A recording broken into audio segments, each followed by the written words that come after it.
Happy Saturday. It's a gorgeous day to be out and about. And if you're at home, to be on a virtual Zoom. My name is Phyllis. I am the director of ULEAG's African American Art and Culture Movement. I will be your virtual host for today. This program is being presented by the High Point Museum, the High Point Public Library, and ULEAG's African American Art and Culture Movement. Today's virtual series explores various ways to research genealogy and to give our guests tools to continue their journey beyond this series. At the end of this presentation, we will open it up to Q&A. So if you have any questions, please go to our chat box and post your question, and we shall answer at the end. Our third presenter for today's four-part series is Marcellus Joyner. Marcellus is a supervising librarian for the Heritage Resource Center for the High Point Public Library, as well as an archivist for the High Point Museum. His main area of focus is to coordinate collaborative efforts between HRC and the museum staff to create and implement digitalization incentives to facilities online access to local history and genealogy materials in both collections. He holds a BA degree in history from North Carolina A&T State University and a Master's of Science, Library Science degree from North Carolina Central University. Marcellus is currently of the Society of American Archivists, the American Library Association, the North Carolina Library Association, and the North Carolina, um, and the Society of North Carolina Archivists. He currently serves as the chair of the Roundtable on Ethnic and Minority Concerns. Also, he is currently on the advisory board for Digital Library of American Slavery at UNCG and serves on the State Historical Records Advisory Board. Previous experience consists of being the manager of the Ensuring Democracy Project for the State Library of North Carolina and digital archivist assistance for D.H. Hill Special Collections at North Carolina State University. Marcellus, are you ready? Yes. All righty. Thank you for that introduction.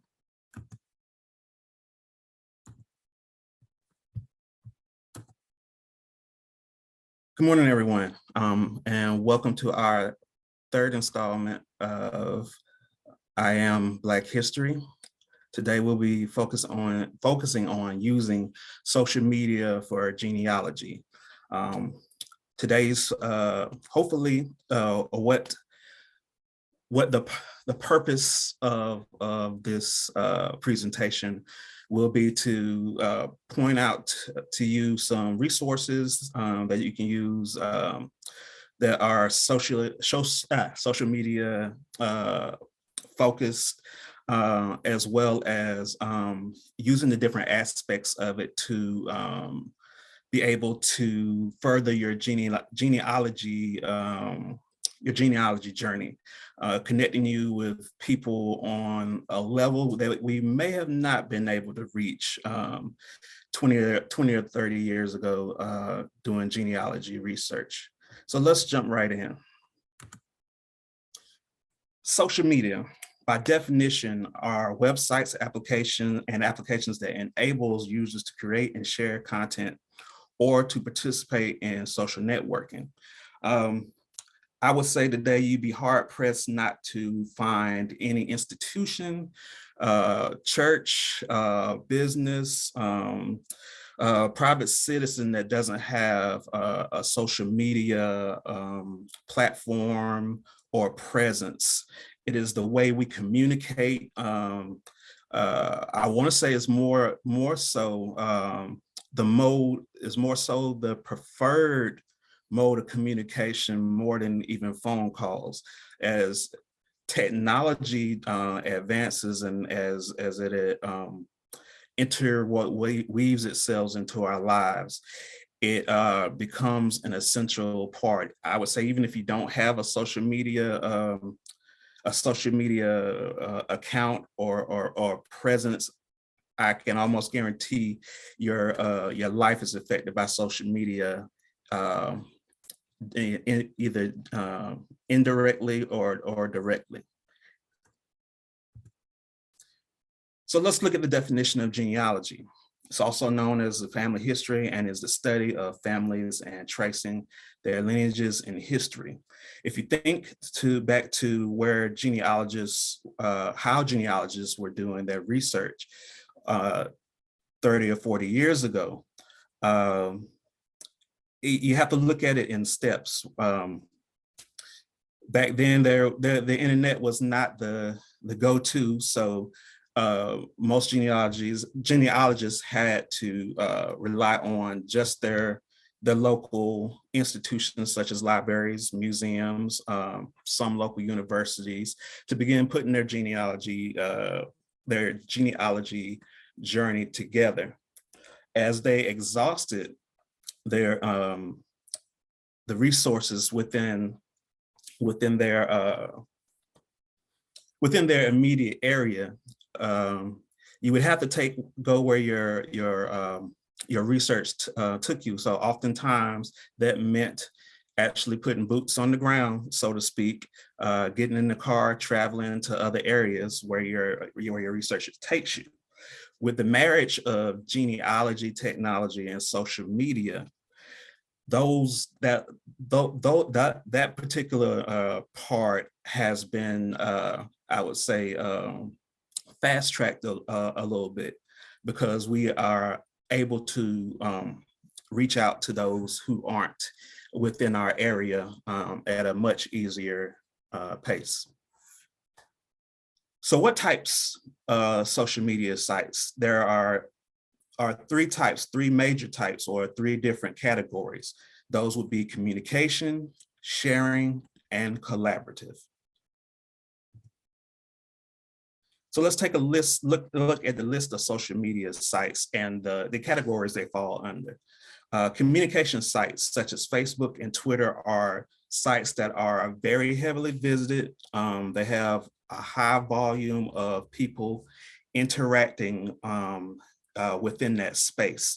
Oftentimes when I think of the communication sites, I think about a conversation me and my father were having a couple of years ago about church, and he was saying, church, the church scene there, our particular church back home seemed a little light with people. And I asked him, did he have a social media presence, or had they tried expanding and putting a profile for the church out on Facebook?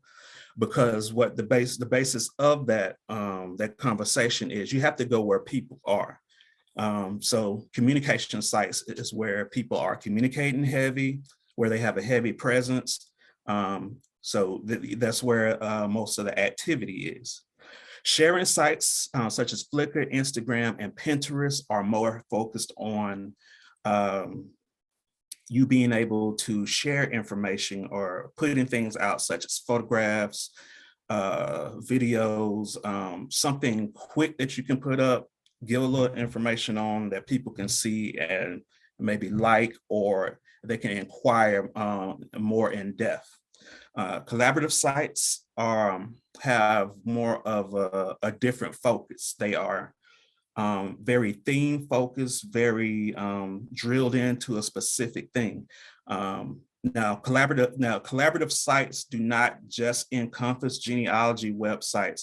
So there are many different types of collaborative sites out there. But for the purpose of our presentation, we are focusing in on collaborative sites such as Ancestry, Family Search, MyHeritage, and tribal pages. As you can see, I know Ancestry is probably the most familiar to everyone because how it's been advertised, but you do have other collaborative sites that facilitate some of the same services that you would with the Ancestry.com. Family Search is one of them. Family Search is a free website that is ran by the Church of Latter-day Saints.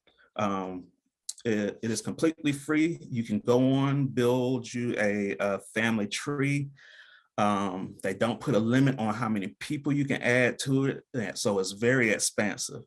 Not only that, Family Search is the Heritage Research Center here at the High Point Public Library is also a Family Search affiliate library. So what that means is if you come to the library and use the Family Search site, you will get more access to digital materials that they have been adding towards their collection.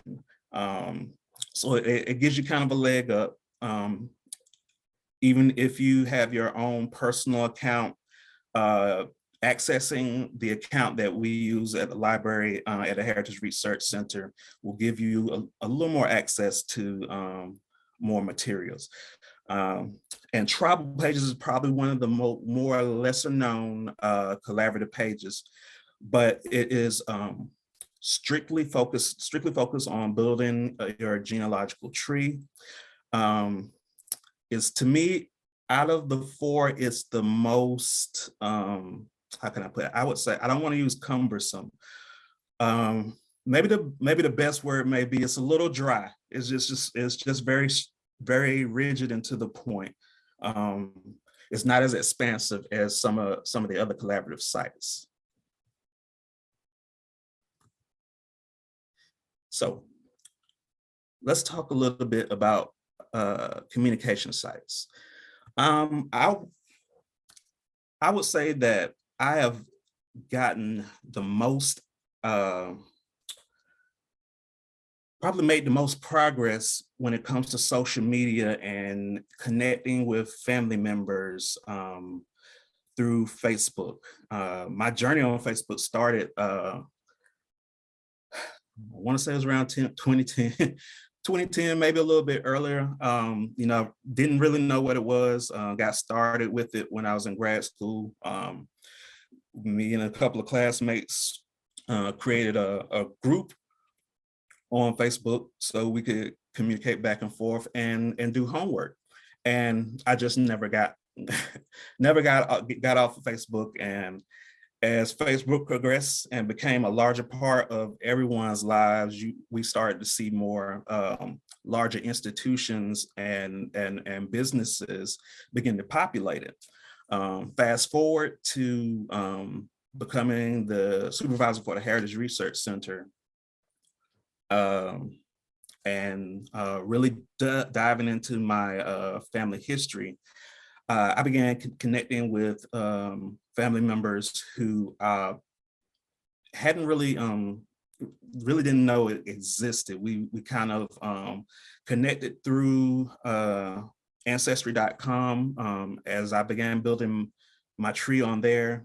My tree would match theirs, and I would begin to get messages through that resource.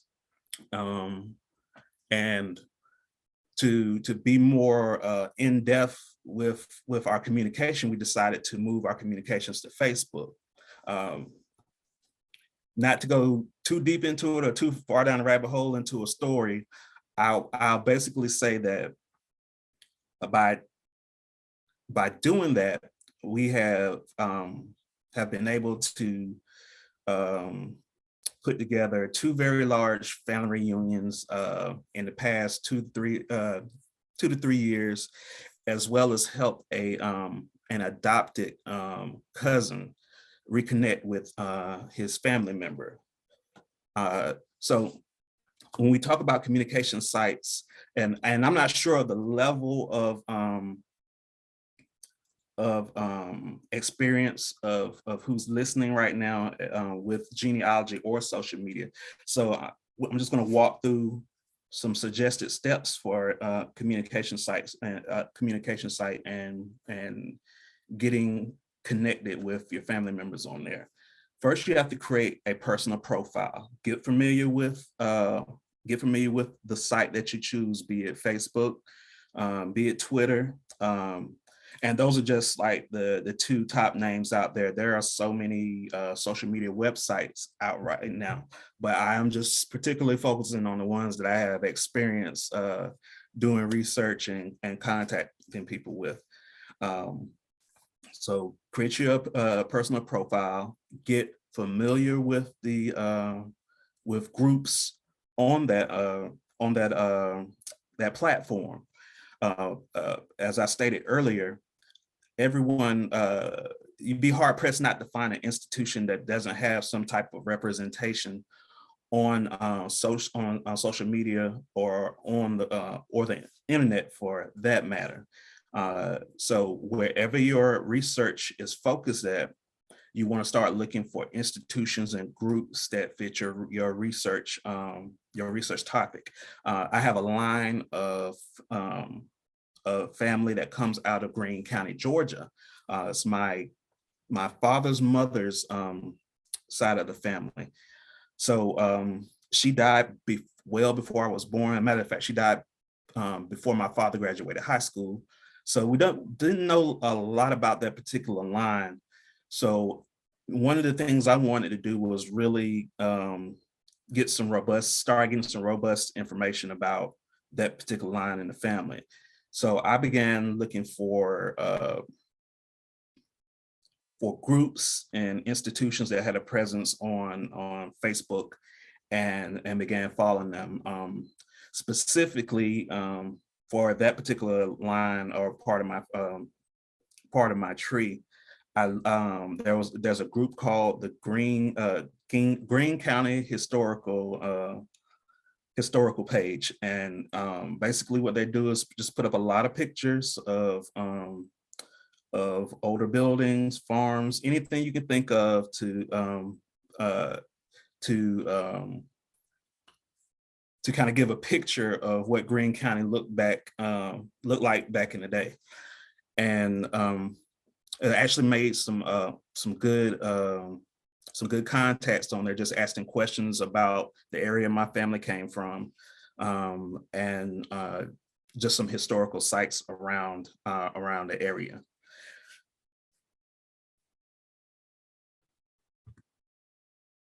Sharing sites.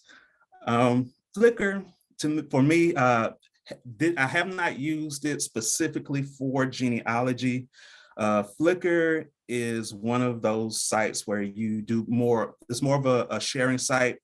It's not heavy on interaction, but what it provides for you is a space to possibly present either photos or videos focused on your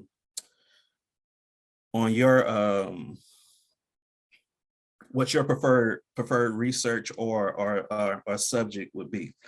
So let's take a look at some of the points for using some of the sharing sites. You would add content relevant to your research. Search for relatable content from other users. Flickr is probably in at least a decade old, and I want to say it predates Instagram. So I think it's probably the grandfather to both Instagram and Pinterest. So for those who are familiar with Pinterest and know that Pinterest is very subject heavy with its sharing, Pinterest does not leave a lot of room for you to maybe give a description for what you're posting, but to kind of tie all these together, sharing sites are create a space for you to kind of present your area of focus, or it gives you an opportunity to put information out there to share, possibly so someone who is familiar with it, maybe a relative, or maybe someone from the area in which you're doing your research. It creates an opportunity for someone to reach out to you.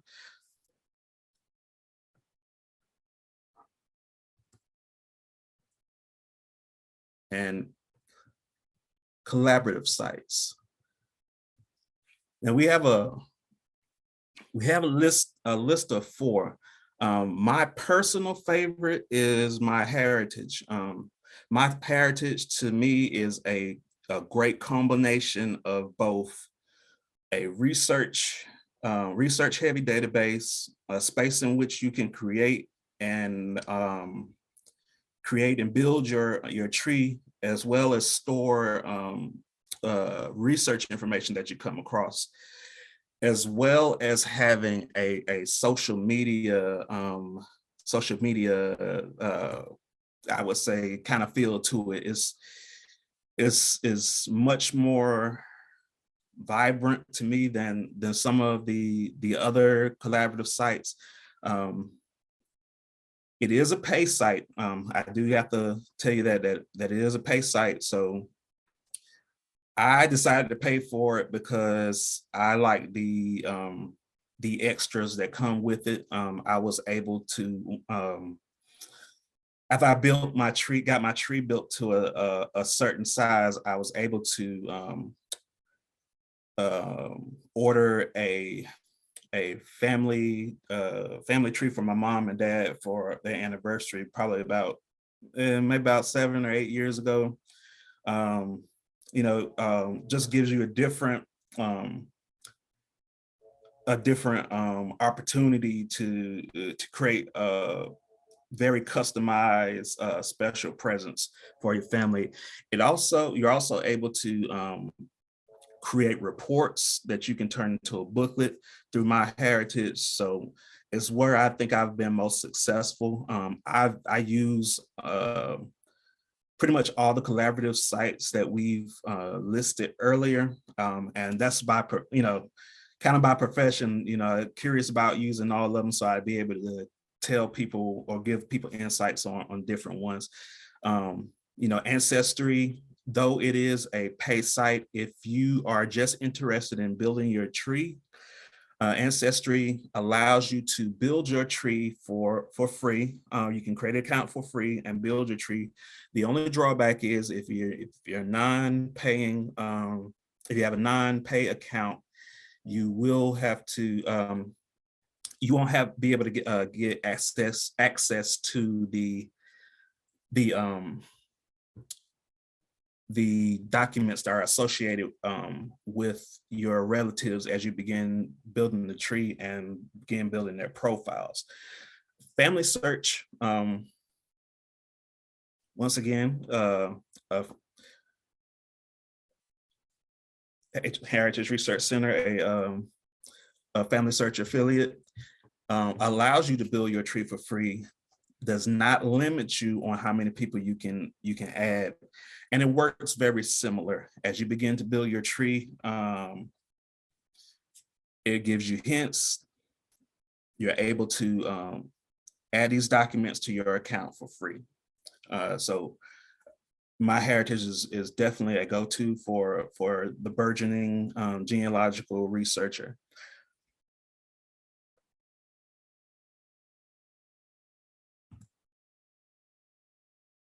And this slide right here is just wanted to show you the family tree aspect of it.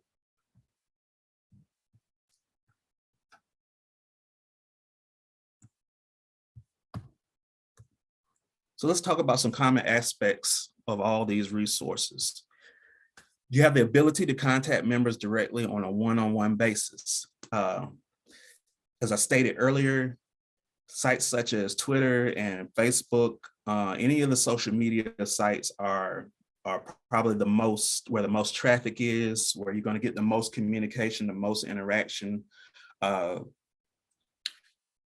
Sharing sites, not as much. In my personal opinion, sharing sites are more so as kind of a place for you to showcase something and in hopes that people who are doing the same type of research or researching the same family or just have a same general interest, you kind of posting something and waiting to see if you get a response.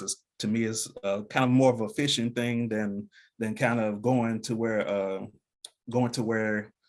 all the activity is. And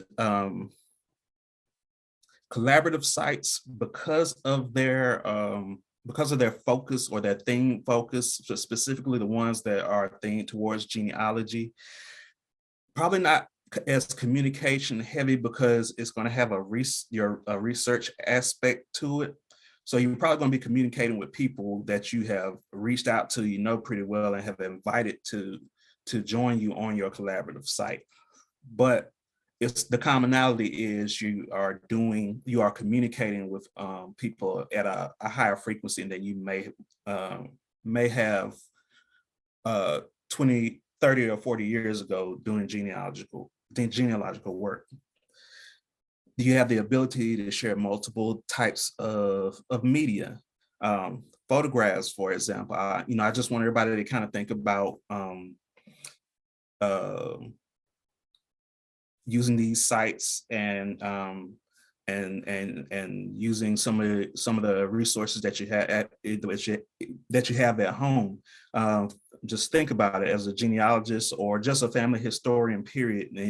With you got photographs in your house, and you got people in your pictures that you can't identify. You're not sure if they're relatives or not. These social media websites or applications are a place where you can showcase these things and maybe ask a couple of questions. Put the information out there and see if you get someone to respond back. Videos. I can almost bet that everyone has video in some form around their homes.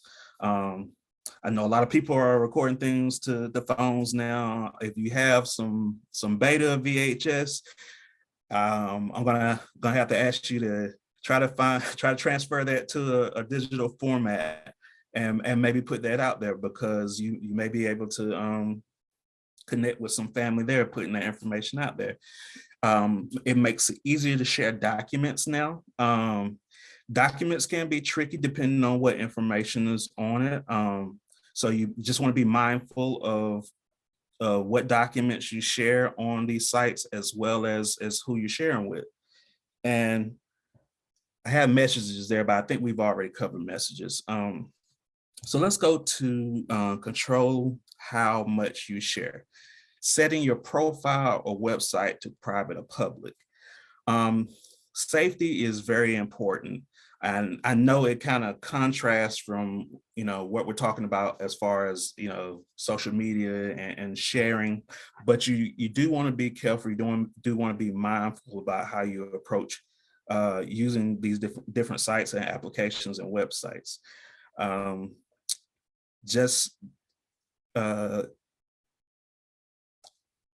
Let's see. Each type of website and application has some form of or level of sharing. For example, I was the MyHeritage website that I use for my family history.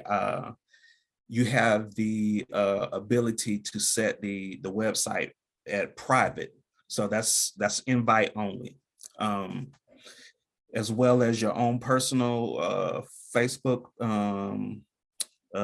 page. There's level of sharing and security there as well. So I just want you to remind you to be mindful of your privacy.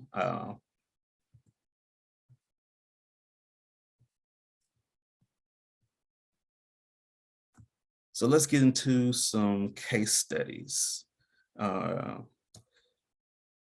This lovely picture here is of a family reunion on my mother's side, Crawford family, that we had in 2016.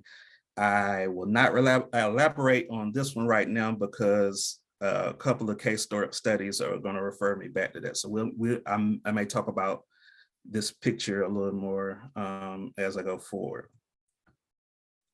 So the first case study we have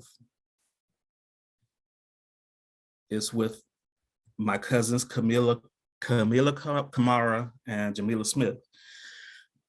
Our common ancestor is Robert Crawford, born 1786, passed 1898. And the site of contact that we made contact on was Ancestry. When I started working for the Heritage Research Center it's 2013, was it 2013? Time's flying by. In 2013, the best way for me to be able to help someone else was to really dig in and begin building my family tree. And for probably the first 3 years of working at the Heritage Research Center, I put a lot of work into working on all 4 branches of my family. As I began working on my mother's side of the family tree and working in Ancestry, building my free tree, I began receiving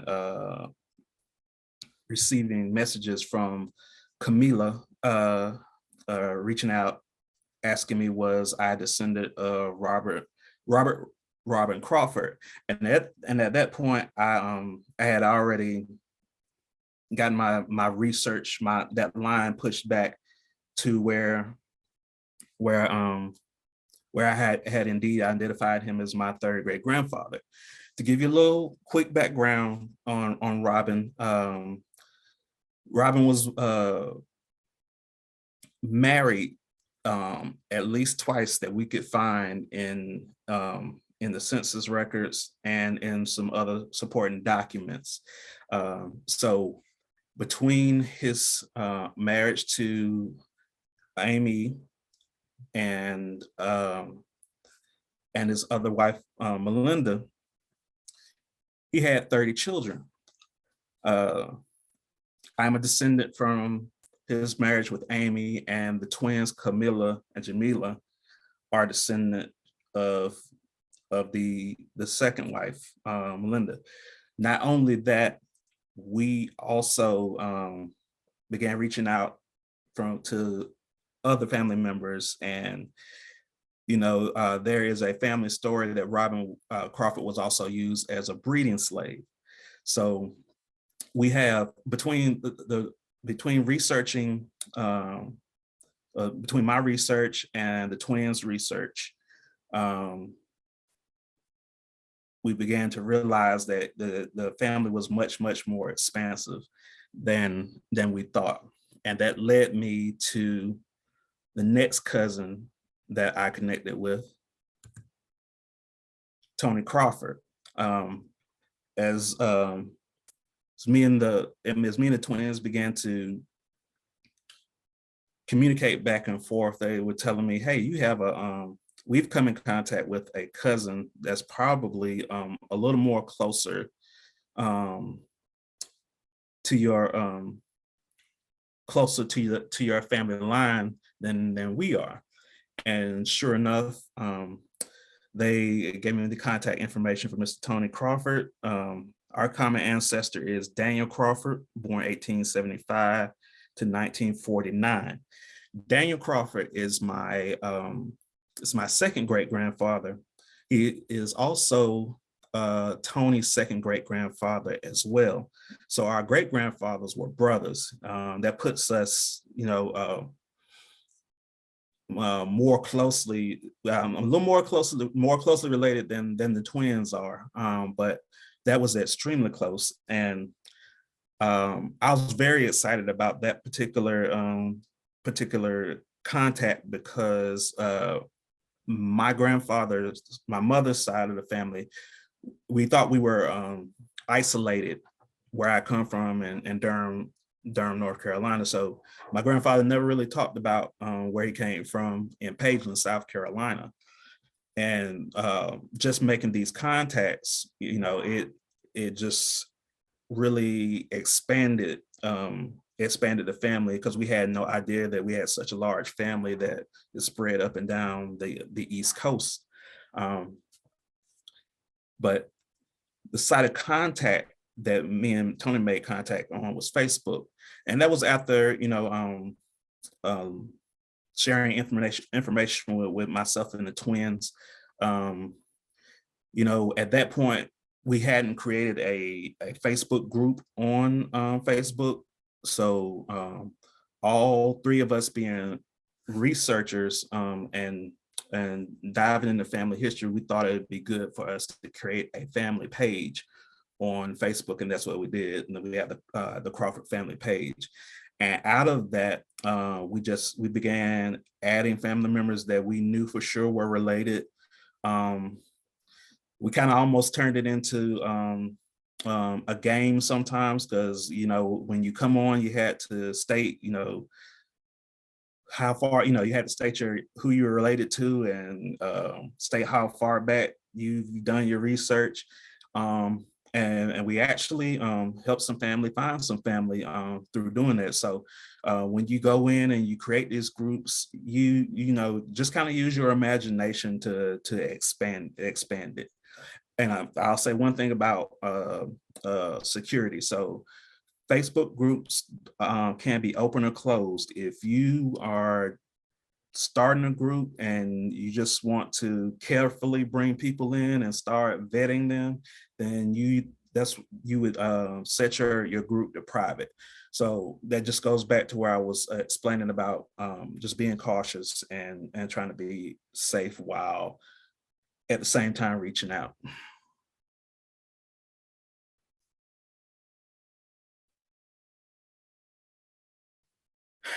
Daniel S. Neal. Now this is a relative on my father's side of the family. As I mentioned earlier, my grandmother passed when at the age of 38. So this was part of the family I knew very little about. I really just knew her last name and began my research there. But let me dive into it. Me and David's ancestors in common are William Neal, born 1888.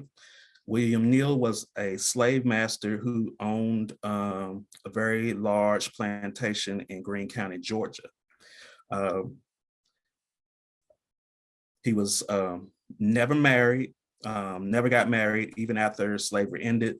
And he fathered children with my third great grandmother, Zilphy Ann Neal, born 1832 to 1890. Connecting with David took a while because, like I said, we just didn't have a lot of contact with anybody in that area. So what I did was began looking at historical places around that county. And eventually I came across a small African-American church and reached out to one of the parishioners there. He began to tell me about a burial site that he had in the back of the church. And sure enough, the majority of my grandmother's family was buried there. So when I got an opportunity to go down, I can't remember the year quite clearly, but I went to a National African American Genealogical Society conference in Atlanta, and I checked the map out and I said, "Hey, Greene County is just right up the street, just right up Highway 20. Is either 20 or 26, about 45 minutes away. I was on the way home, and I stopped in there, and so I went to Greene County." Stopped at the church, took a look around the grave site, came back home, and just started reaching out to people who attended the church. And eventually I got in contact with David, and we began talking, and I just found out that we are, I'm trying to remember this from memory, but I think our second or third great grandfathers are brothers.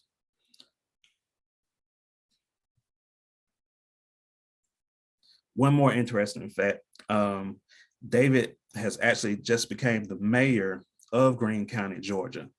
So pretty happy about that. Me and him just kind of communicate casually, but just sending him words of encouragement, because that's a story to tell from from a family that was once enslaved to being the mayor of that same county. So let's talk about some tips for searching for family on social media. I can't stress this enough. Work on your family tree prior to looking for family online.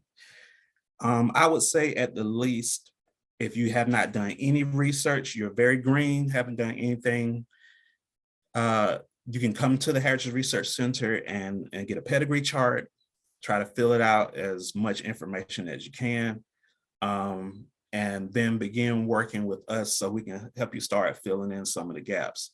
Because what you want to do is you want to have enough resources to talk from once you start venturing out on social media, reaching out to people. It'll make it a little easier to help try to connect some of these lines or to make contact. Choose a site that you feel comfortable with. And we tell people this when they come into the Heritage Research Center. I always ask, how are you most comfortable doing your research? Are you still notes in a notebook and printing out stuff and putting it in a notebook? Are you internet savvy or tech savvy, and are you building your tree online? Just wherever you feel comfortable starting and doing your research, that's what we want you to do. We're not trying to force you anything. We're just trying to give you some insight to resources and how they can possibly create opportunities for you. But you have to do what's comfortable for you. Create a profile, get started. If you're going to hop on any of these social media sites or websites, create your profile, get used to the site or the resource that you're using as a vehicle. Get familiar with it. Become familiar with the site of your choice. Follow genealogical societies, organizations, and companies. As I stated earlier, you'd be hard pressed not to find any business institution or anything that has a brick and mortar presence probably has an internet or social media presence. So look for organizations that fit your research or fit your interest. Be mindful of how you approach others online. Doing genealogy work is funny, and you have some people who, for one reason or another, they never reach out. That you may see them putting a tree out there, but they never really communicate. You just have to be mindful that some people have different reasons for being in these spaces. So I would say don't take anything personal. If people don't reach back out, hey, that's their loss. And the last point would be open-minded. Genealogy is I would say it's not for the weak. Sometimes you may come across some information that may jar you, may shake you a little bit. But I would say if you're really in it to win it, and trying to dig deep and get back as far as you can, you have to be open-minded to what you come across. And being open-minded doesn't just apply to the research, but just when these interactions on or if you're someone who does not use social media or you're apprehensive about it, you may want to just think about some of the points that were brought up, some of the possibilities of making contact with people. So my last point would be just be open-minded. And I will turn the floor over to our Q&A. All right, that was great. Thank you so much, Marcellus. You want me to stop share? What? You want me to stop share or? Sure, you Okay. can. So I don't see any questions right now. If anyone does have any, feel free to throw them into the chat. I am putting in a few links to some of the places that Marcellus mentioned. So Blog Talk Radio, as well as some of the other ones. It's not copying. 1 second. There we go. I think one came up, or that's you. That's you. Yes. Yeah. So let's see. Now we did have one. I sent the link. Someone. Oh, here we go. Okay. So Janet asked, I've sent messages on Ancestry and have never received responses. One person has a tree with my maternal family name and photos of my great grandfather, but they won't share. What is the best way to introduce yourself and get a response? You know, Ancestry is one of those ones that the messaging is very cumbersome. You know, someone may not be on their tree as much. I know as of late, like within the last year, I haven't been on my Ancestry tree that often. I do go in every once in a while because I'm a genealogist and because things like this come up. I'll go in every once in a while to see if I have any messages. But all I can say is keep reaching out to them and plugging away. Like I said, don't take them not answering back personal. Hopefully it's just that they may not be on as much as they were before. One thing I would say, if you are familiar with the area in which that tree is reaching out, maybe you may want to take a trip to the area to see if anybody knows of any family members from your line in that area. And I know that might not be possible for all, but it's just one of those things when it comes to genealogy. Sometimes you just have people who don't respond that often. And this isn't quite a question, but I can't see the name, but someone mentioned the digital library on slavery for UNCG. Do you know much about that? Yes, the Digital Library on American Slavery is a brainchild of oh, what's his name?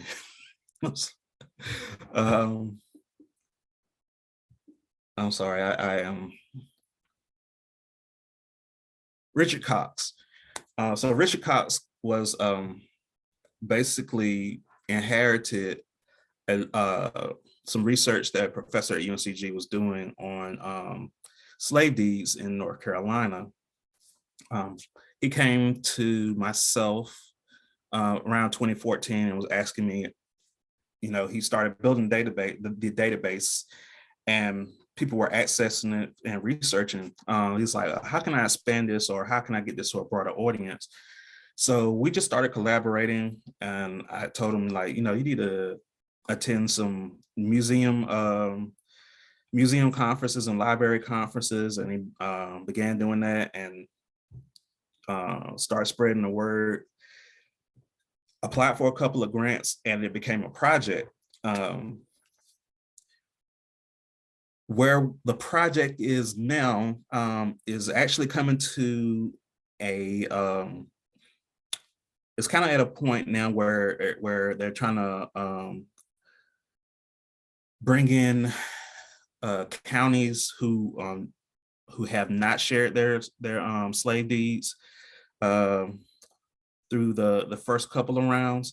And I think I'm going off on a tangent, but to answer that person's question, the information in there, I would say you use it as a supplement to the the family research that you've already done, because it's the information in there is things that you would use or look for if you had like a brick wall, or you had a ancestor that you feel may have failed to file play, because the database includes not only slave deeds, it includes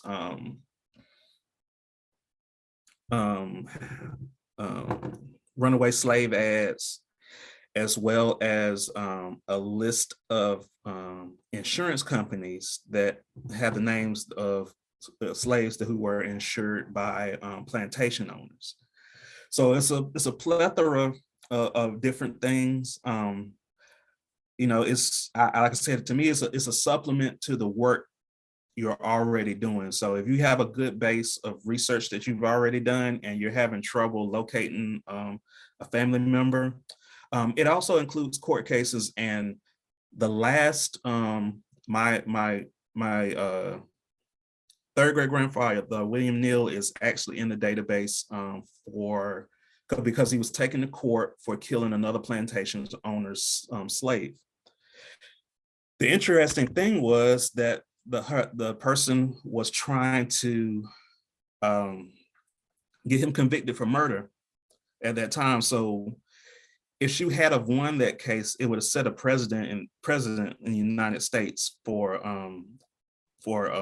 killing slaves. So when I began reading the beginning of it, I knew he was going to get off. He was going to get off because I know where he died, when he died. So I was like, he couldn't have served any time for this, and he didn't, because of the angle that that she tried to get him prosecuted on. No one was going to get prosecuted for killing the slave. So what ended up happening was he ended up paying damages to property.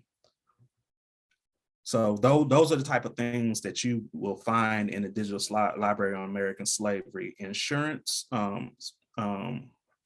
information on insurance, insuring slaves, wanted posters, as well as court cases and register of deeds. Great. And we have two more questions. Phyllis asked, how many counties in North Carolina are part of this database? Do you know? I want to say they are at probably 70% right now. We have a few that just have not come on board. Some of that's political, and I won't go deep into that, but it's political, and we're just really trying to get them to just cooperate with us, because the information is out there. We just the database is just making it easier to access. And then Janet asked, what advice would you give to someone on becoming a formal genealogist and making a career change? Where do you start? Ooh. Well, I would say this: if you are going to jump into it as a means of profession, you probably want to get certified for it. That way, that just gives you a little more, how can I put it? A little more backing when you tell people that you are a genealogist. How do you go about getting certified? There is a national certification, and I can't think of the official name for the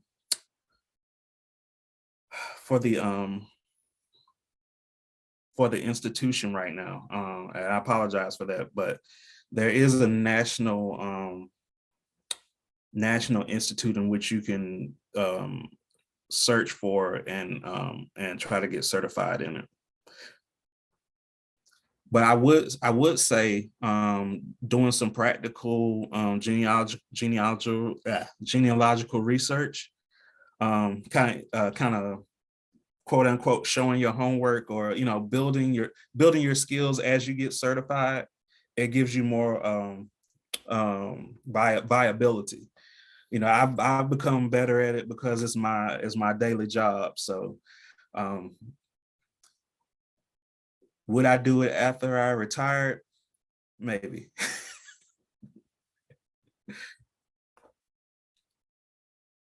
Did I answer a question for her? I don't. Yes, I think so. I think so.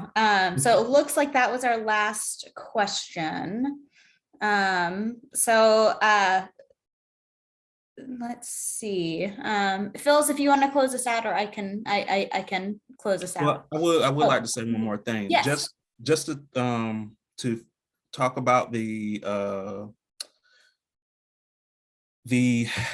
link that you put in the chat for Blog Talk Radio. For those who are still listening, that interview, it goes more in depth about my third great grandfather, who was the slave master, and how I came about finding that out. So if you're curious about, a little more curious about the story, please check that one out. I did that about 6 years ago.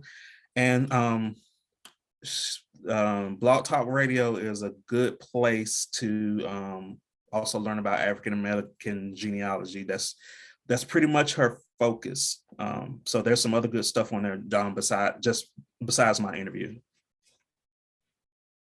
And then Cassandra did put in the chat a link to one of the board certification for genealogy. So okay, what's the official name? Like I said, I'm sorry, I blanked on this one is just Board for Certification of Genealogists. So I think it offers different programs. I'm betting. Yeah, I think so. Yeah, I looked quickly, and it looked like a few colleges or universities have certifications. So I would also talk to to someone who's already certified. We have a gentleman who's a certified archivist, not archivist, certified genealogist, who comes to the Heritage Research Center all the time. His name is Jason, and we have his contact information there. So, I would say talk to someone who's already doing it. He'd probably be a good resource. So if you're in the area, please stop by, pick up one of his business cards. I'm pretty sure he would talk to you, straight up about getting certified and how he's been doing with it. I think it's a part-time job for him, but I'm pretty sure once he gets to the point where he retires from his regular job, that he'll probably continue to do research for people. Okay, and I am gonna, I'm not sure the initial Blog Talk link went to everyone, so I'm posting that again right now, just in case. Well, thank you so much. That was great, Marcellus. Good. I thought I might have been blabbering just a little bit. No. Oh, hold on. Let me see. Oh yeah. Okay. They put the link somewhere else too. Yes. Well, thank you to everyone who joined us. Now, next week we have our final program in this series, and it's a longer one, I will say that. But we have Black Gen X has come in, and they will be offering consultations, 20-minute consultations, one-on-one, as well as a larger group experience where they are giving just a great instruction into genealogy. So this is one that registration is required. So I am putting the links in the chat as well down here. And yes, I would just encourage y'all to sign up for this. It should be really good. I think there's still one consultation spot left, so jump on that quickly. But there's still a good amount of spots left for the general part and that, which still, it's such a small group that you'll still be able to get a ton of questions answered, as well as the introduction course that I think will be really, really interesting. There's still a good number of spots left. So let other people know as well, people that you think might be interested. All right. So thank you, everyone, and we hope to see y'all next week.